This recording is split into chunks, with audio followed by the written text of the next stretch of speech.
हाँ, मृत्यु है। क्या? शरीर पर जो लोग शरीर में मन लगाते हैं ऑलरेडी वो मर चुके हैं। आप लोगों की बात समझ में?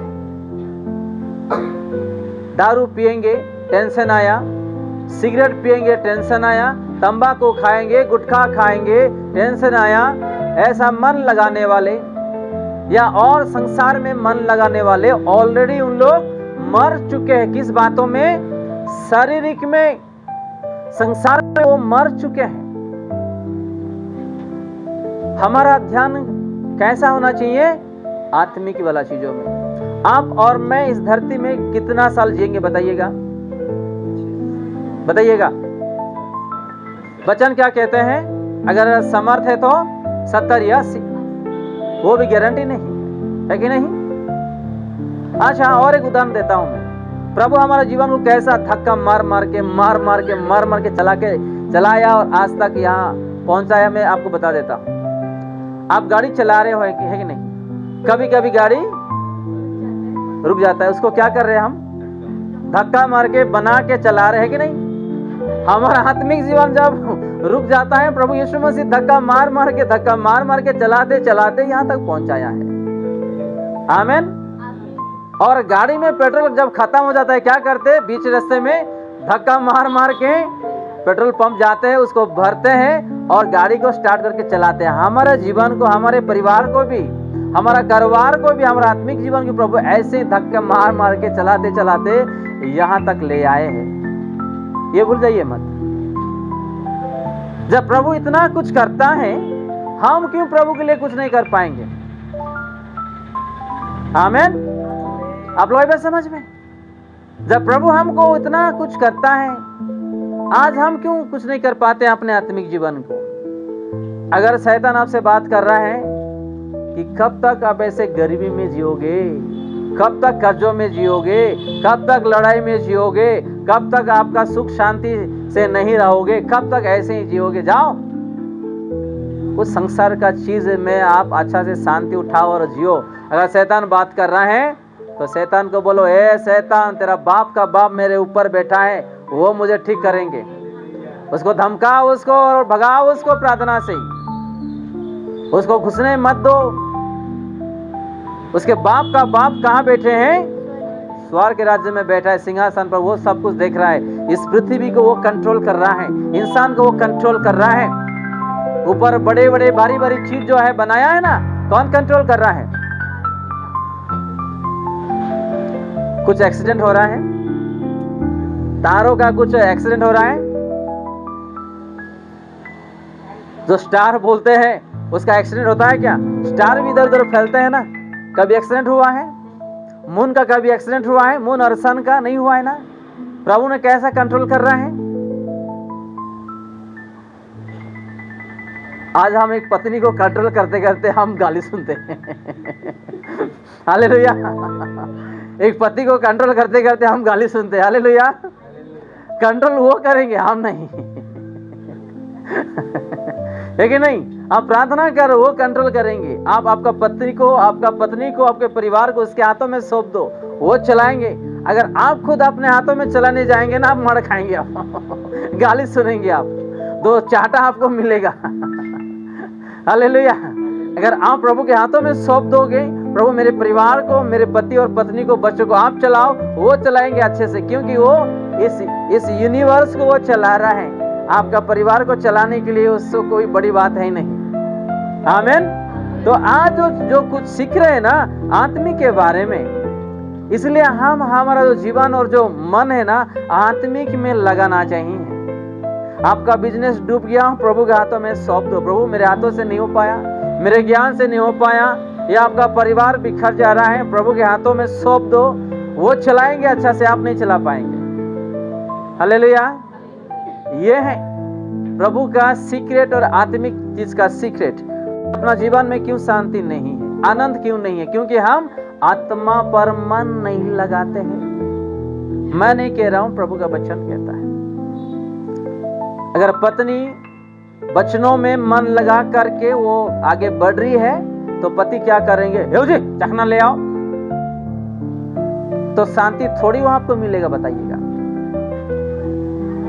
आपको आनंद थोड़ी मिलेगा वहां पे। बताइए किसके द्वारा घर में गड़बड़ी हो रहा?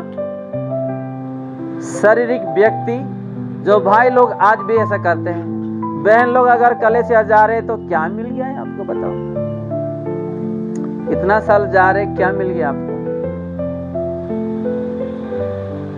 वहां हम जा रहे हैं, क्या मिला क्या नहीं मिला हमको पता है। हालेलुया। हमारा मन को पता है, हमारा सोच विचार को पता है आपको क्या मिला। वही दारू नशा, वही गाली गलौज, वही झगड़ा, वही डाउट्स, वही बुराई, वही मिला हमको। वहां जाने से हमको ज्ञान मिला, शांति मिला, आनंद मिला। कहां पर? प्रभु के पास, प्रभु के भवन में, वही मिला हमको। सोना चांदी से भर के, सांसारिक चीजों से भर के हमको प्रभु का भवन में मिला, इसलिए हम वहां जाते हैं। हालेलुया। आप एक बोतली या 2 बोतली दारू पी लीजिएगा शांति के लिए, जब नशा छूट जाता है फिर से वही पुराना हाल ही आपको आएगा। या स्मोक कर रहे हैं ना, कोई स्मोक कर लीजिएगा टेंशन से, जब स्मोक रुक देते हैं थोड़ी देर के बाद वही हाल होगा आपका पुराना वाला। लेकिन आप प्रभु के पास आकर के 1-2 घंटा बैठ जाइएगा, आपको 1 हफ्ते का आराम और शांति मिलेगा। हालेलुया। ये है सीक्रेट प्रभु के नामों पर, ये कोई नहीं जानते हैं। हम आ रहे यहाँ पर प्रभु का आशीष पाने के लिए, शांति पाने के लिए। जो लोग शरीर में जी रहे हैं ना, इस वचन को अंडरलाइन कर लीजिएगा। जैसे ही काम में आते हैं, वाह थक गया हूं मैं, थोड़ा टीवी शुरू करो ना थोड़ा क्रिकेट लगाओ ना क्या? थोड़ा क्रिकेट लगाओ ना। अरे कितना स्कोर है, थोड़ा देख लेंगे, क्या है थोड़ा देख लेंगे। कल है ना, सास जो है बहू को बहुत सता रहे, आज क्या हुआ कि थोड़ा देख लेंगे, आज थोड़ा लगाओ ना।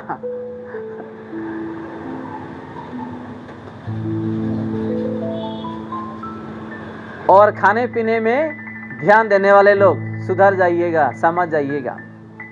ऐसे लोग, शरीर में मन लगाने वाले लोग किसका शत्रु होंगे? परमेश्वर के। आप लोग नोट कर लीजिएगा इस वचन को, मैं नहीं कह रहा हूं, प्रभु का वचन कहता है। और आप लोगों को मैं जस्ट उदाहरण दे रहा हूं। आप प्रभु का विरुद्ध अगर खड़ा हो गए तो आप गए काम से। क्या? आप गए काम से। आज जैसे हम, यानी कि देश में जो बीजेपी और कांग्रेस और अलग अलग जो पार्टियां का लड़ाई होता है, आज तक चलते आ रहा वो लड़ाई है कि नहीं? एक दूसरे में शत्रु बन जा रहे हैं। वैसे ही अगर हम शारीरिक चीजों में, प्रभु का दृष्टि में अगर शत्रु बन जा रहे हैं तो समझ जाइएगा कि हमारा जीवन में क्या होगा। ना शांति रहेगा, ना सुख रहेगा, ना चैन रहेगा, ना आनंद रहेगा, ना आशीर्वाद रहेगा, कुछ भी नहीं रहेगा।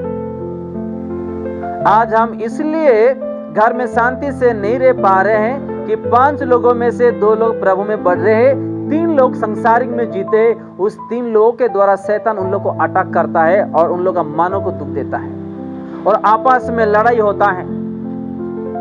इसलिए शांति में नहीं रह पा रहे हैं, शांति से जी नहीं पा रहे हैं। हमारा शांति और आनंद को कौन छीन कर लेकर के जा रहा है?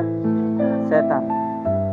क्योंकि हम शारीरिक चीजों में ध्यान देते हैं। शारीरिक चीज में ध्यान देने वाले लोग का घर में, परिवार में हमेशा शैतान आता है और वो काम करके चले जाता है, आपको पता भी नहीं चलता है। किसी किसी का घर में मंगलवार को लड़ाई होता है, बीमारी होता है, आप नोट कर लीजिएगा इस चीजों को। किसी किसी का घर में, परिवार में गुरुवार को होता है, शनिवार को होता है, ये नोट कर लीजिएगा। ये एक शैतान का जो है एक दिन और तारीख और समय, एक एजेंडा रहता है। ये अगर आपका घर में, परिवार में मंगलवार को लड़ाई होता है, गुरुवार को लड़ाई होता है, शनिवार को लड़ाई होता है, तो आप उस चीजों के लिए ध्यान से प्रार्थना करो ताकि शैतान का जो काम है ना बंद हो जाए। 2 चीजें आपके सामने रखता हूं, एक आत्मिक, एक शारीरिक। आपको क्या चाहिए? आप लोग डिसीजन लीजिएगा, आप लोग निर्णय लीजिएगा। आप संसार वाली चीजों को खुश करना चाहते हैं या परमेश्वर को खुश करना चाहते हैं आपके हाथ में। परमेश्वर आपको जबरदस्ती वो छीन करके नहीं चलाएंगे वो। हालेलुया। आपको ये बात समझ में? आपके हाथ में है। आप जब घर में खाना बना रहे हैं तो आपके हिसाब से ही खाना बना रहे हैं ना। तो ऐसे ही आपके हाथों में वो डिसीजन है कि आप क्या चाहते हो। परमेश्वर को खुश करना चाहते हैं या शैतान को खुश करना चाहते हैं। चलो एक छोटा उदाहरण देके हम बंद कर देते हैं, ठीक है? और बहुत सारे वचन है। नरक किसके लिए बनाया प्रभु ने? शैतान और उसके दोस्त के लिए। हाँ, सही में। लेकिन मनुष्य क्यों नरक जा रहे हैं? किस लोगों कैसे लोग? श्रापित हे श्रापित लोग। क्यों? यीशु मसीह कह रहे अपने मुंह से, क्या बोल करके? हे श्रापित लोग। हाँ, मेरे सामने से मेरे सामने से उस अनंत आग में उस अनंत आग यानी कि नरक चले जाओ, चले जाओ, जो शैतान और और उसके दूतों के लिए तैयार की गई है। नोट कर लीजिए। अगर कोई पूछता है हाँ ऐसा कैसा होगा,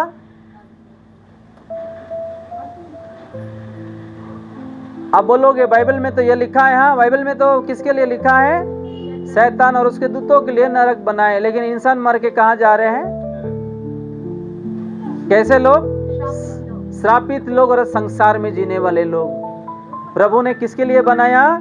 नरक, शैतान और दूतों के लिए। लेकिन आज लोग क्यों मर के वहां जा रहे हैं? शैतान बोलता है कि कितना दिन इस धरती पर ऐसे ही लड़ाई होकर के तू जिएगा, थोड़ा एंजॉय कर लेना, थोड़ा धन कमा लेना, ऐसो आराम कर लेना। जैसे धनी व्यक्ति को कुछ पता नहीं था, वो मौज मस्ती में था, महंगा महंगा कपड़ा पहनता था, और मरने के बाद कहाँ गया वो? तो वही हाल अपने जीवन में ना हो, ये चीजों को भी ध्यान हम दें, जानते हुए भी हम अंधा ना हो। कभी भी आपको शैतान धकेल सकता है, आत्मिक जीवन से आपको बाहर ले जा सकता है। आप इस चीजों को ध्यान दीजिएगा। आज इंसान मर के नरक जा रहे हैं, यानी कि वो हमारा चॉइस है, हमारा सिलेक्शन है, हमारा इच्छा है, हमारा निर्णय है, हमारा डिसीजन है। हमको प्रभु में चलना है आत्मिक में, या इस संसार वाली चीजों में जीना है शरीर में, वो हमारा चॉइस है। आपके हाथ में प्रभु छोड़ दिए हैं, आप कैसा जीना चाहते हो आप ऐसा जी सकते हो। मैं इससे पहले उदाहरण दिखाया था कि एक सॉफ्टवेयर इंजीनियर और एक डॉक्टर बनना चाह रहा है, उसका इच्छा को हम बदल नहीं सकते हैं। आप चाह रहे हो कि मैं संसार में जीऊंगा, मुझे संसार कहीं अच्छा है, वो आपका इच्छा है, प्रभु आपको जबरदस्ती नहीं कर पाएंगे। आप प्रभु में जीना चाहते हैं तो आपका इच्छा है, आपके राज्य, उसके राज्य में प्रभु आपको लेकर के जाएंगे। अगर संसार में जा रहे हो, संसार का जो मालिक है उसके पास आप जाओगे, जो शैतान है। चलो और एक वचन हम पढ़ेंगे और समाप्त करेंगे। यूहन्ना उसका 15 अध्याय 5 पद में पढ़ के हम समाप्त करेंगे। मैं दाखलता हूँ, यीशु मसीह यहाँ पे कहते हैं मैं दाखलता हूँ, तुम डालियाँ हो, और आप लोग डालियाँ हैं। जो मुझ में बना रहता है, जो लोग यीशु के वचनों में यीशु के साथ जिएंगे और मैं उनमें, और वो ऐसे लोगों के साथ, वो बहुत फल फलता है। वो कैसा फलेंगे? बहुत फल फलेंगे। क्योंकि मुझसे अलग होकर तुम कुछ भी नहीं कर सकोगे। हम किससे अलग होकर कुछ नहीं कर सकते हैं? प्रभु यीशु से अलग हो करके हम कुछ भी नहीं कर सकते हैं। अगर आप और मैं यीशु के साथ रहेंगे, यीशु हमारे साथ रहेंगे, हम बहुत फल फलने वाले हैं। अगर हम यीशु से अलग हो करके अपने बुद्धि ज्ञान से, अपना पैसे से, अपने टैलेंट से, अपना कारोबार से, अपना नौकरी से अपना बिजनेस से, अपना पढ़ाई से, अपना डिग्रियां से चलेंगे, हम कुछ भी नहीं कर सकते एक दिन। आमीन। इसलिए प्रभु हमको आज जो आत्मिक के बारे में सिखाया है, उस आत्मिक चीज़ों के लिए हमको ध्यान देना है। ये छोटी सी वचन प्रभु यीशु मसीह हम सबको आशीष दे। आमीन।